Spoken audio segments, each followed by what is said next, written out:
जम्मू में गृह मंत्री अमित शाह की इस वक्त रैली हो रही है। आज अमित शाह जम्मू कश्मीर में चुनाव प्रचार का आगाज कर रहे हैं। सीधा रुख करते हैं, सुनते हैं वो क्या कह रहे हैं। ये जो चुनाव पहली बार 370 की परछाई से बाहर निकल रहा है, इसका चमत्कार हमने लोकसभा चुनाव में देखा है। पहले दिल्ली के हलकों में अगर लोकसभा में 10% भी घाटी में वोटिंग हो जाए तो बड़ी सिद्धियां मनाती थी ये सरकारें। आज बेरोक टोक निसंकोच मतदान के कारण आज 58.46% मतदान हुआ है, जो लोकतंत्र की सबसे बड़ी विजय है। भाइयों बहनों, मैं आज यहां बताने आया हूं। पहले मीडिया के मित्रों के मन में बहुत सारा स्पेक्युलेशन है। मैं स्पष्ट कर देना चाहता हूं कि चुनाव भारतीय जनता पार्टी बड़े जोर के साथ, मन के साथ लड़ेगी भी और जीतेगी भी। इसमें किसी को संशय रखने की जरूरत नहीं है। भाइयों बहनों, नरेंद्र मोदी सरकार ने ये 10 साल में ढेर सारे काम किए हैं। मैं इस पर बाद में आता हूं।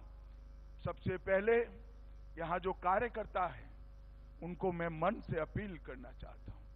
भाइयों बहनों, हमारी भारतीय जनता पार्टी, इसकी मूल इकाई ही हमारा कार्यकर्ता होता है। भारतीय जनता पार्टी की सबसे बड़ी ताकत नेता नहीं होते हैं। भारतीय जनता पार्टी की सबसे बड़ी ताकत मेरा बूथ का मालिक, मेरा बूथ का अध्यक्ष होता है। जब बूथ के कार्यकर्ता भारत माता की जय के जयकारे के साथ चुनाव के मैदान में उतरते हैं, अच्छों को मैदान छोड़ते हुए मैंने देखा है भाइयों, अच्छों को।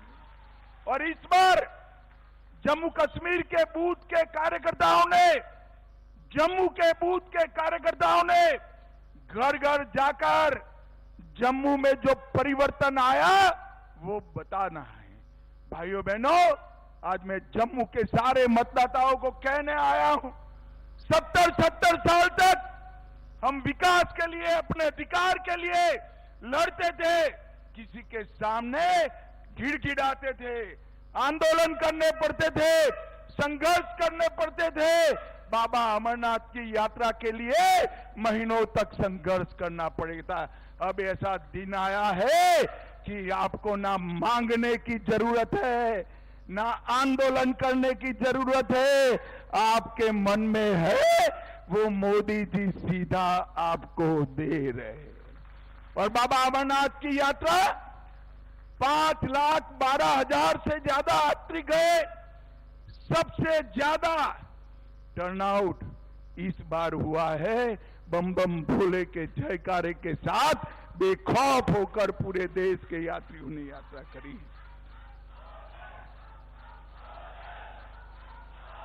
और मित्रों, ये सारी चीजों को लेकर हमारा कार्यकर्ता घर घर जाए और मतदान के दिन सुबह 7 बजे से मैं एक शब्द प्रयोग करता हूं, कोई इसी का गलत अर्थ निकले, कब्र में भी सोए हुए मतदाता को मतदान मथक तक पहुंचाने का काम हमारे कार्यकर्ताओं ने करना। मैंने कल ही संगठन की बैठक में एक बात कही है कि भाजपा का हर कार्यकर्ता 11 बजे के पहले अपना परिवार और 3 परिवार, 4 परिवार, फिर से मैं रिपीट करना चाहता हूं, अपना परिवार, हर कार्यकर्ता का परिवार और साथ में और 3 परिवार। कितने परिवार हुए भाई? अरे जोर से बोलो, कितने हुए? 4 परिवारों का मतदान 11:30 बजे के पहले कमल के निशान पर बटन दबाकर कराना है। मुझे जरा हाथ उठाकर सभी कार्यकर्ता बताएं, क्या तैयार हो इसके लिए? तैयार हो? आज से ही आपके 4 परिवार चिन्हित कर लो, एक आपका और 3 हमारे सगे संबंधी दोस्त रिश्तेदार का। 4 परिवार का वोटिंग 11:30 बजे के पहले हमने समाप्त करना है।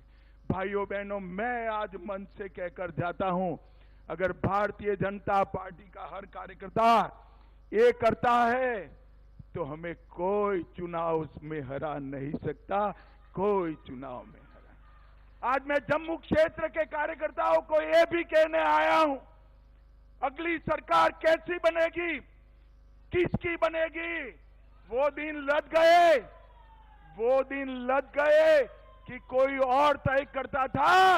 अब अगली सरकार किसकी बनेगी वो जम्मू वाले तय करेंगे, जम्मू वाले तय करेंगे। भाइयों बहनों, हमने घर घर जाकर इनके विभाजनकारी एजेंडा के लिए लोगों को जागरूक करना है। मैंने एक प्रेस कॉन्फ्रेंस कर दिल्ली में नेशनल कॉन्फ्रेंस और कांग्रेस के विभाजनकारी एजेंडे को उजागर किया था, मगर आज मैं आप सबके सामने आया हूं और मैं सबसे ज्यादा भरोसा मीडिया पर नहीं करता, आप पर करता हूं, क्योंकि मैं भी आपकी जमात वाला हूं भाई, मैं भी बूथ अध्यक्ष रहा हूं। मैं आज आपके सामने एक एक कर 10 एजेंडा फिर से रिपीट करना चाहता हूं। मैं पूछूंगा तब आप हाँ या ना में जवाब देंगे। करोगे क्या? अरे जोर से बोलो, करोगे क्या?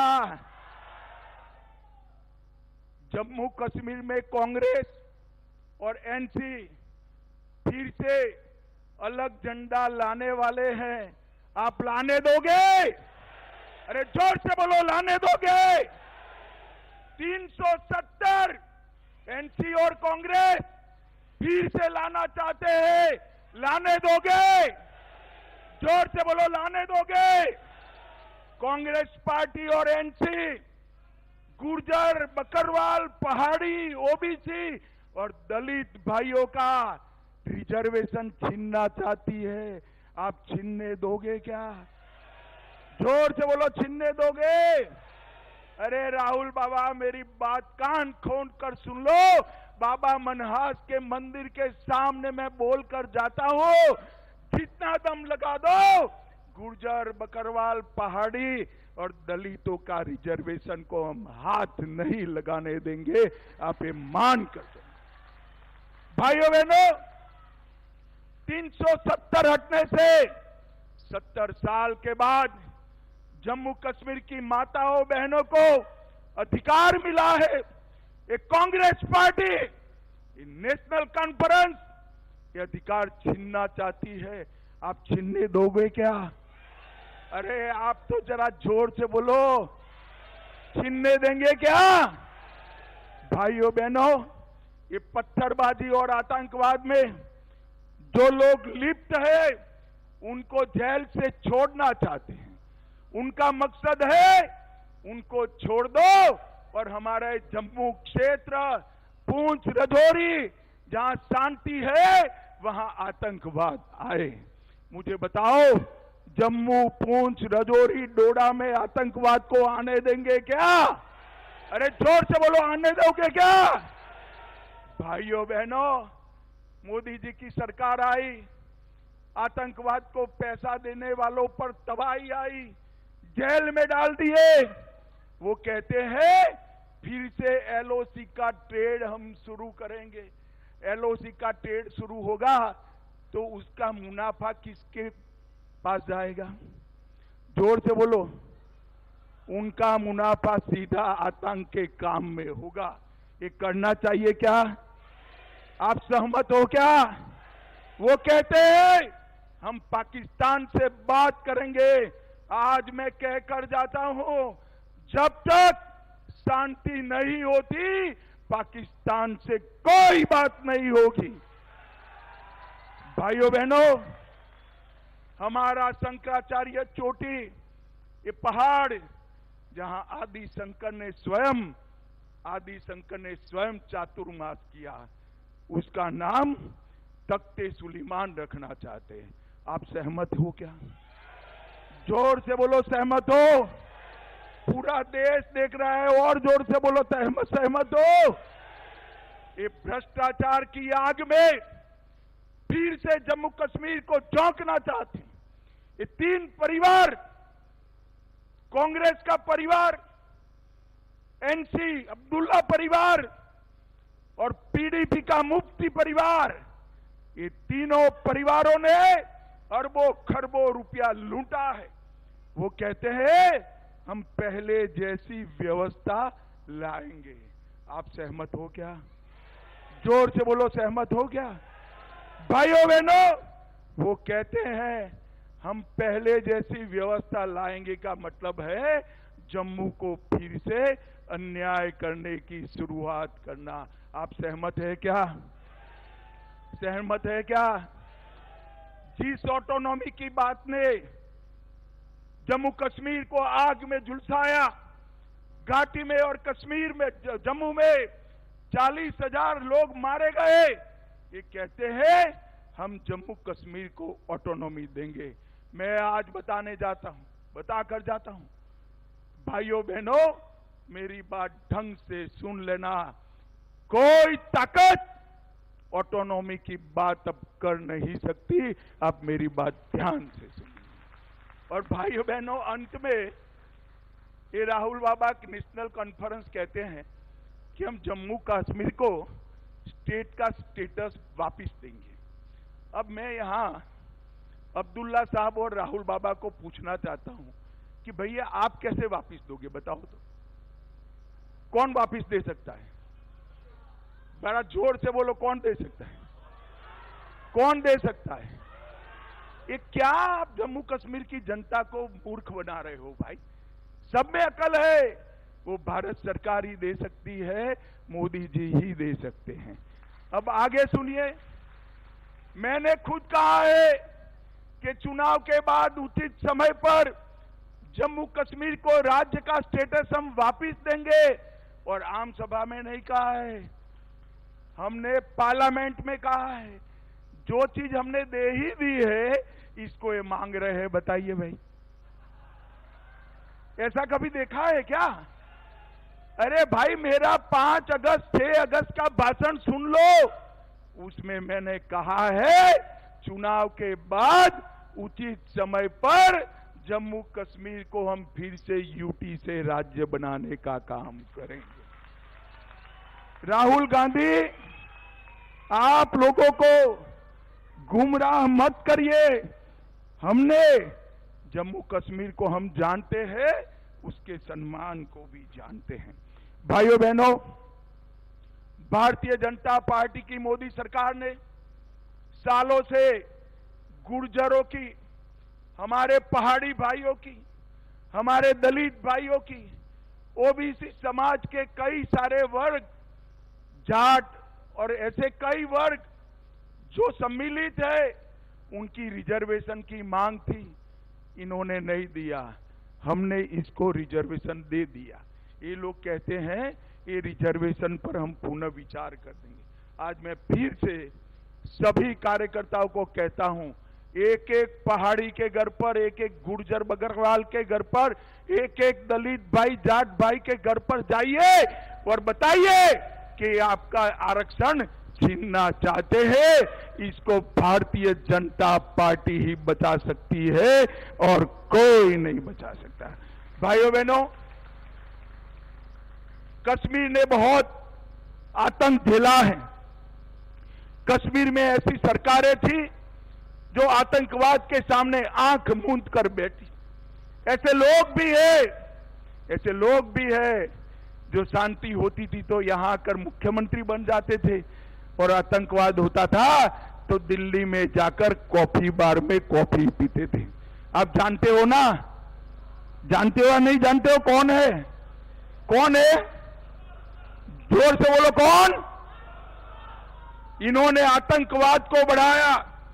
मैं आज कहना चाहता हूं, मोदी जी के 10 साल में आतंकवाद में 70% कमी लाने का काम ये भारतीय जनता पार्टी की है। आतंकवादियों को चुन चुन कर नसीहत करने का काम भारतीय जनता पार्टी ने किया। कई सालों के बाद अमरनाथ यात्रा बेखौफ गई, 5 लाख लोग दर्शन कर कर आए। कई सालों के बाद घाटी में रात का थिएटर चालू हुआ।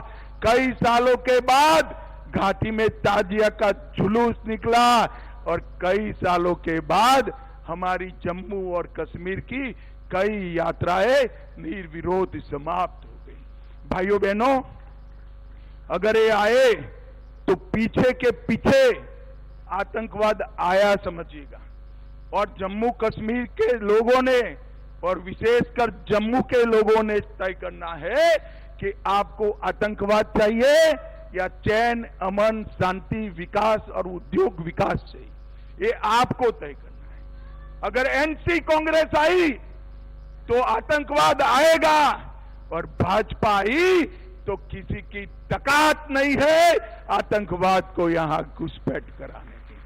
भाई और बहनों, हमने पंचायत के चुनाव कराए, ग्राम पंचायत, तहसील पंचायत, जिला पंचायत, जिसको ये 3 परिवार रोक कर बैठे थे और पंचायत चुनाव में हमारे लोगों ने अच्छे से वोटिंग भी किया। और भाइयों बहनों, हमने अकेले जम्मू में 32,000 करोड़ से ज्यादा विकास का काम करने का काम भारतीय जनता पार्टी ने। मुझे जरा जोर से बुलाओ। मोदी जी ये सारा विकास लेकर आए। मैं आपको पूछना चाहता हूं, जम्मू कश्मीर में एम्स कौन लेकर आया? जोर से बोलो, कौन लेकर आया? जम्मू कश्मीर में आईआईटी कौन लेकर आया? जम्मू में आईआईएम लेकर कौन आया? भाइयों बहनों, आपको एक भी जुलूस नहीं निकालना पड़ा, एक भी डंडा नहीं खाना पड़ा। जम्मू में एम्स, आईआईटी, आईआईएम देने का काम नरेंद्र मोदी जी ने किया है। नरेंद्र मोदी जी, कई सारे कॉलेज बने। इसके आगे चला 25,200 करोड़ से हाइड्रो पावर 3,000 मेगावाट से ज्यादा जनरेट होने लगेगा, जिससे जम्मू कश्मीर के विकास के लिए पैसा आने वाला है। भाइयों बहनों, बिजली की व्यवस्था में भी हमने सुधार किया और कई सारे विकास के काम भारतीय जनता पार्टी की सरकार की। आज ये अपने 10 मुद्दे पर नाज करते हैं, जो जम्मू कश्मीर को पहले की तरह और विशेषकर जम्मू को आतंकवाद की लपेट में लपेटना चाहते हैं। मैं आपको कहकर जाता हूं, आप एक कार्यकर्ता 4 परिवार का फॉर्मूला पार कर दीजिए, हम जम्मू को आतंकवाद की आग से हमेशा के लिए बचाने का काम भारतीय जनता पार्टी। और ये कुछ लोगों ने अफवाहें फैलाई। कल मुझे मीडिया के मित्र बोले कि हाँ, तो एक हवा है कि नेशनल कॉन्फ्रेंस की सरकार बन रही है, कांग्रेस और मैं आज भाइयों बहनों, मैं बड़ी युवा अवस्था से चुनाव के आंकड़ों का विद्यार्थी हूं और मेरा आकलन भी कमोबेश ठीक रहता है। आज मैं आपके सामने कहकर जाता हूं, सामने की दीवार पर मैं लिखा हुआ पढ़ पाता हूं कि जम्मू कश्मीर में फारूक अब्दुल्ला और कांग्रेस की सरकार कभी नहीं बन सकती। मेरी बात मान कर घर घर में जाकर हमारा कार्यकर्ता। तो यहाँ केंद्रीय गृह मंत्री अमित शाह को आप सुन रहे थे, जम्मू में इस वक्त रैली कर रहे हैं। कल ही बीजेपी का संकल्प पत्र आया है और आज यहाँ पर चुनाव प्रचार का आगाज करते हुए दिखे और इसके जरिए यहाँ पर रैली में गृह मंत्री ने कांग्रेस और एनसी को निशाने पर लिया।